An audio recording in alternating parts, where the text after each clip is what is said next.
તો જો આવકાર હોલમાં સાડીઓનો જોરદાર સેલ લાગ્યો છે, જેમાં 250 રૂપિયાથી સાડીઓ તમને મળી જવાની છે અને આવા તેમને મારવાડી પોશાકનું કલેક્શન પણ મળી જશે, જે 1000 રૂપિયાથી સ્ટાર્ટ થઈ જાય છે. ઇવન અહીંયા તમને આવી સેમી સ્ટીચ ચણિયા ચોલીનું કલેક્શન પણ મળી જશે, જે ખાલી 1000 રૂપિયાથી સ્ટાર્ટ થઈ જાય છે.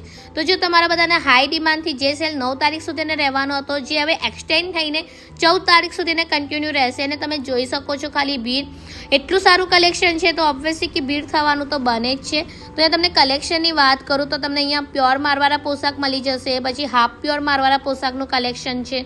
સ્પેશિયલી અહીંયા મને બાંધણી પર મસ્ત સ્ટીચ કરેલું કલેક્શન સારું એવું લાગ્યું, તમે જોઈ શકો છો. એમાં બી બધી અલગ અલગ વેરાયટી ડિઝાઇન પેટર્ન અવેલેબલ હતી. કલર ઓપ્શન ઘણા સારા અવેલેબલ હતા. પછી ખાટલા કામ કરેલી સાડીનું કલેક્શન્સ હતું, પછી દરબારી રેગ્યુલર સાડી એનું હતું, પછી જોધપુરીની પ્યોર બાંધણી કલેક્શન્સ પણ હતું.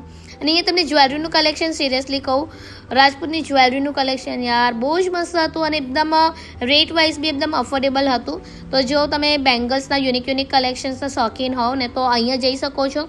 બહુ જ મસ્ત કલેક્શન્સ હતું. પછી સેટમાં પણ સારું એવું કલેક્શન હતું, લાઈક હેવી સેટ જે ખાલી 700 જ રૂપિયામાં હતા.